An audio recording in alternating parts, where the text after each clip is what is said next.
안녕하세요. 오늘 저희가 같이 좀 깊게 들여다볼 자료는요.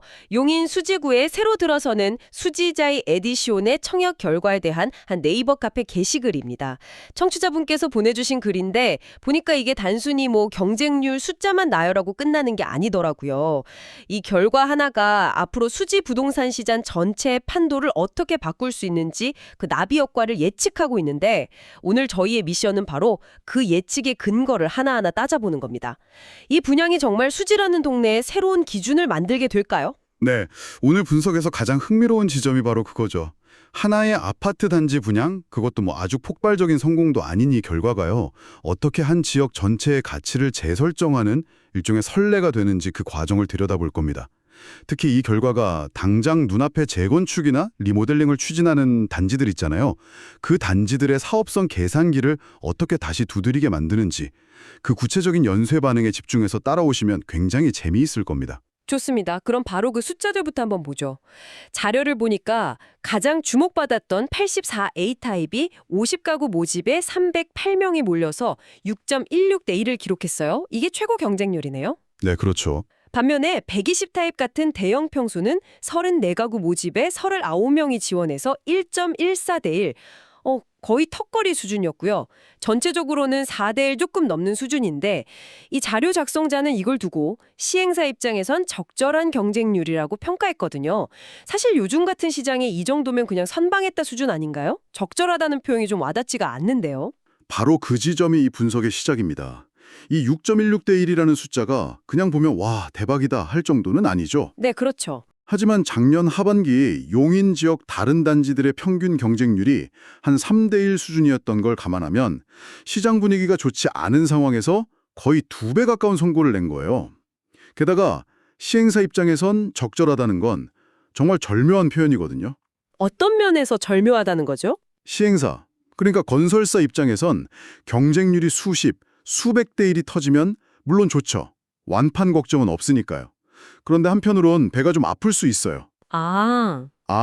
분양가를 너무 싸게 냈나? 5천만 원만 더 높였어도 다 팔렸을 텐데 하는 아쉬움이 남는다는 거죠. 반대로 1대 1이 안 되면 이제 미분양 공포가 시작되고요. 그런 의미에서 이번 결과는 미분양 위험은 거의 없애면서 분양가 잘못 책정했다는 아쉬움도 최소화한 그야말로 수익을 극대화할 수 있는 최적의 줄타기에 성공했다는 분석인 겁니다. 아하, 너무 욕심부리지도 그렇다고 너무 몸을 사리지도 않은 딱 그 지점을 찾아냈다는 거군요. 그런데 아까 120 타입은 1순위에서 미달이 났다고 하셨잖아요. 그럼 결국 미분양이 일부 생긴 건데 이것도 성공이라고 할 수 있나요? 네, 좋은 지적이십니다. 자료에서도 그 부분을 언급하고 있어요.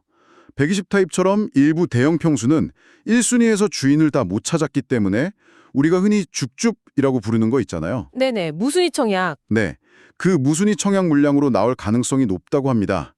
하지만 글쓴이의 예측은 그 물량조차도 결국엔 빠른 시간 안에 모두 소진될 거라는 거죠. 즉, 최종적으로는 완판이라는 성적표를 받아들 것이라는데 무게를 두고 있습니다. 시행사 입장에선 그야말로 더할 나위 없는 시나리오인 셈이죠. 이 자료의 핵심은 그 다음부터더라고요. 이 성공이 단순히 이 아파트 하나로 끝나지 않는다는 거잖아요. 글쓴이는 이걸 수지 재건축 리모델링 시장의 분수령이 될 거라고까지 표현했어요. 그러면서 수지 신축은 입지가 다소 애매해도 84제곱미터 기준 15억이다. 라는 강력한 메시지를 시장에 던졌다고 주장하는데요. 잠깐만요. 여기서 말하는 입지가 다소 애매하다는 건 구체적으로 어떤 의미인가요? 예를 들어 수지구청역 근처 핵심 단지들과 비교하면 뭐가 다른 거죠? 바로 그 질문이 이 분석의 깊이를 더해주는 핵심입니다. 자료에서 입지가 애매하다고 표현한 이유는 수지 내에서도 최고 입지로 꼽히는 곳들이 있잖아요. 수지구청역이나 성북역, 역세권 단지들. 네, 그렇죠. 거기는 거리가 좀 있기 때문이에요. 걸어서 지하철역까지 가기엔 부담스럽고 주변 학군도 뭐 최고 수준이라고 보긴 어려운 말 그대로 1급지가 않은 곳에서 분양을 한 거죠. 그런데 그런 곳에서 84제곱미터, 그러니까 국민평형 신축 아파트가 15억이라는 가격표를 달고 성공적으로 분양을 마쳤다는 사실. 이게 시장 참여자들에게 던지는 충격이 생각보다 크다는 겁니다. 그니까 저기서도 15억이 먹히네? 그럼 우리 동네는 얼마를 받아야 하는 거지? 이런 식으로 사람들의 머릿속 계산기를 다시 두드리게 만든다는 거군요. 정확합니다. 이게 바로 시장 가격의 기준점, 영어로는 벤치마크라고 하죠. 이 기준점 재설정 효과입니다. 부동산 시장은 결국 심리 싸움인데 그 심리를 지배하는 게 바로 이 기준점이거든요. 만약 수지 최고 입지 아파트가 15억에 팔렸다면 사람들은 거긴 원래 비싼 동네니까 하고 넘어갔을 겁니다. 그랬겠죠. 하지만 1.5급지, 2급지에서 15억짜리 성공 사례가 나오면 시장의 생각이 바뀝니다. 이제 수지의 기본값이 이 정도구나. 수지라는 브랜드의 가치 자체가 올랐구나. 라고 인식을 전환하게 되는 거죠. 하나의 아파트 가격이 아니라 수지라는 지역 전체의 가치에 대한 사람들의 인식을 바꿔버리는 일종의 선언 같은 효과가 있다는 말씀이시네요. 네, 그렇게 되면 이 가격은 단순히 이 단지 하나의 가격으로 끝나지 않습니다. 이게 새로운 기준이 돼서 주변의 다른 신축 아파트나 심지어 기존에 있던 구축 아파트들의 호가까지 위로 끌어올리는 아주 강력한 견인 효과를 만들어내죠. 자료에서 수지를 한 단계 레벨업 시킬 것이라는 표현을 썼는데 이게 바로 그런 의미입니다.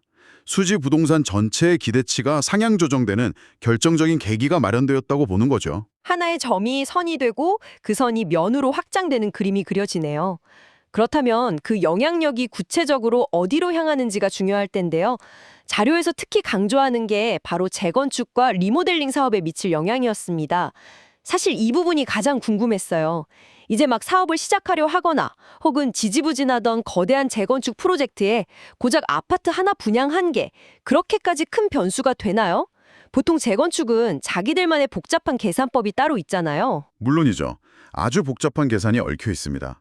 그런데 그 복잡한 계산의 가장 중요한 변수 하나를 이번 분양이 바꿔놓은 겁니다. 자, 청취자분께서 지금 낡은 아파트에 사는 조합원이라고 한번 상상해 보시죠. 재건축을 추진할 때 가장 두려우면서도 궁금한 게 뭘까요? 아무래도 분담금이겠죠. 내가 새 아파트를 받으려면 돈을 얼마나 더 내야 하는가. 맞습니다. 바로 그 분담금이죠. 이 분담금 액수를 결정하는 가장 핵심적인 요소가 뭐냐면 우리 조합원들 물량을 빼고 남는 집, 즉 일반 분양 세대를 얼마에 팔 수 있느냐입니다. 이걸 비싸게 팔수록 조합의 전체 수익이 늘어나고 그만큼 개별 조합원들이 내야 할 돈은 줄어드는 구조거든요. 쉽게 말해 동네 친구들끼리 피자 파티를 하는데 외부 손님들한테 피자 조각을 비싸게 팔수록 우리 원래 멤버들이 내야 할 파티 비용이 줄어드는 것과 똑같은 원리입니다. 그 논리는 이해가 갑니다. 그런데 그 일반 분양가를 정하는 게 문제잖아요. 너무 높게 불렀다가 안 팔리면 큰일 나니까요. 바로 그 지점에서 이번 수지자의 에디션의 성공이 강력한 무기가 되어주는 겁니다. 앞으로 수지의 다른 재건축 조합들이 사업성 평가를 받거나 금융기관에서 돈을 빌리거나 시공사를 선정할 때 뭘 근거로 제시하겠어요. 그냥 우리 아파트 입지가 좋으니 비싸게 받을 수 있을 겁니다. 라는 막연한 주장이 아니라 얼마 전 우리보다 입지가 썩 좋지 않은 수지자의 에디션이 84제곱미터를 15억에 성공적으로 분양 마쳤습니다. 그러니 우리 아파트는 당연히 그 이상을 받을 수 있습니다라고. 시장에서 검증된 데이터를 들이밀 수 있게 된 거죠. 와, 이건 정말 강력한 무기네요. 막연한 희망 회로가 아니라 시장에서 통한다는 게 증명된 실거래 데이터가 생긴 거니까요. 그럼 그 강력한 근거라는 게 법적인 효력은 없어도 일종의 심리적 마지노선을 만들어주는 효과가 있다는 말씀이시군요. 네, 바로 그 지점입니다.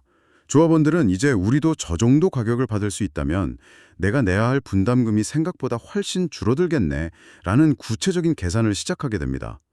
이런 기대감은 그동안 사업성이 안 나온다는 이유로 지지부진하던 프로젝트들을 다시 움직이게 하는 아주 중요한 동력이 될 수 있어요. 제가 아는 어떤 재건축 조합장님은 이런 성공 사례 하나 나오면 밤새 그걸로 사업성 보고서를 다시 쓰신다고 하더라고요. 정말요? 그분들한테는 이게 가뭄의 단비 같은 소식인 거죠. 하나의 성공 사례가 잠자고 있던 다른 프로젝트들을 깨우는 연소 효과를 일으키는 겁니다. 자, 그럼 오늘 나눈 이야기를 정리해 보겠습니다. 오늘 살펴본 자료에 따르면 수지자이 에디션의 청약 결과는 표면적으로는 4대1 수준의 경쟁률이었지만 시행사 입장에서는 미분양 위험 없이 수익을 극대화한 아주 영리하고 성공적인 분양이었습니다. 일부 대형 평수에서 무순위 물량이 나올 수 있지만 결국 완판될 거라는 게 자료의 예측이었고요. 하지만 더 중요한 건 그 이면의 의미였죠.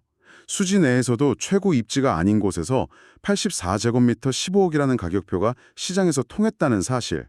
이것이 수지라는 지역 전체의 가치에 대한 새로운 기준점을 만들었고 앞으로 진행될 수많은 재건축 리모델링 사업의 경제적 계산법 자체를 바꿔놓을 수 있는 강력한 선례가 되었다는 분석이었습니다. 맞습니다. 하나의 부동산 데이터가 시장 참여자들의 심리와 기대를 어떻게 바꾸고 미래의 대규모 개발 사업에까지 영향을 미치는지 그 과정을 생생하게 보여주는 사례였네요. 자, 오늘 저희가 분석한 자료는 주로 주택을 이미 소유한 조합원이나 개발사의 관점에서 이번 분양 성공이 가져올 긍정적인 금융 효과에 초점을 맞추고 있었습니다. 네, 그렇죠. 사업성을 높이고 자산 가치를 올리는 데는 분명 긍정적인 신호로 해석될 수 있습니다. 더 15억이라는 새로운 가격 기준점이 시장에 확고히 자리 잡고 자료의 예측대로 주변 집값을 계속 끌어올리게 된다면 반대로 처음으로 수지 시장에 진입하려는 실수요자나 젊은 세대에게는 장기적으로 어떤 영향을 미치게 될까요? 한 동네의 레벨업이 그 동네로 들어가고 싶어하는 사람들에게는 더 높은 진입 장벽이 될 수 있다는 점, 이 부분은 우리가 어떻게 받아들여야 할지 한번 생각해 볼 문제가 아닐까 싶습니다.